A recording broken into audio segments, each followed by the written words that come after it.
Saya pegawai di salah satu bank konvensional. Setelah saya tahu jika bekerja di bank itu riba, saya berniat untuk berhenti. Tapi saya masih ragu karena sempat konsultasi ke beberapa teman bahwa dilihat dari manfaat bank itu lebih banyak daripada mudaratnya. Karena hampir seluruh perusahaan yang ada di Indonesia menggunakan jasa bank. Baik, kira-kira kalau antum meninggal dunia, antum akan bilang sama Allah apa nih? Ya. Oh, ini karena banyak manfaatnya buat orang. Lalu Allah cuma jawab satu, tapi saya haramkan. Kira-kira kita mau jawab apa? Urusannya mau manfaat bagi orang banyak atau tidak, intinya haram. Orang buka tempat perzinahan, teman-teman. Ingat ya, riba, zina, durhaka sama orang tua, dosa besar semua ini.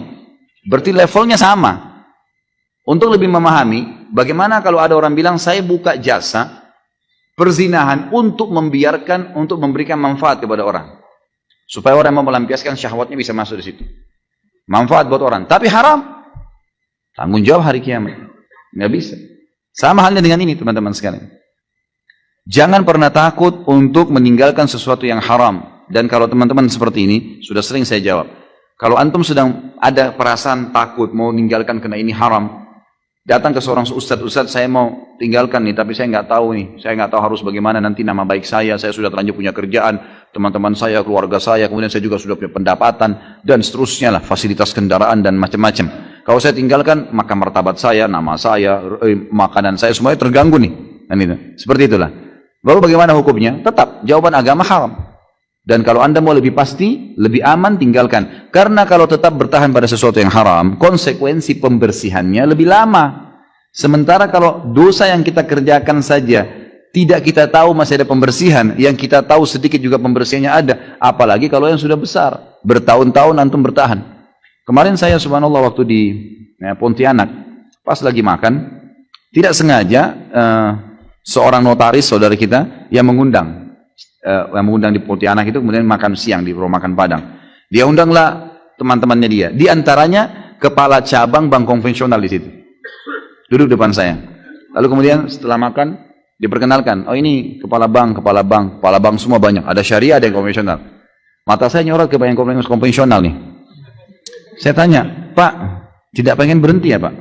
Saya tanya gitu. Oh pengen sih Ustaz. Ini ditunjuk temannya notaris, saya nggak usah sebutin namanya. Ini Bapak ini tahu betul saya ingin berhenti. Terus kenapa nggak berhenti Pak?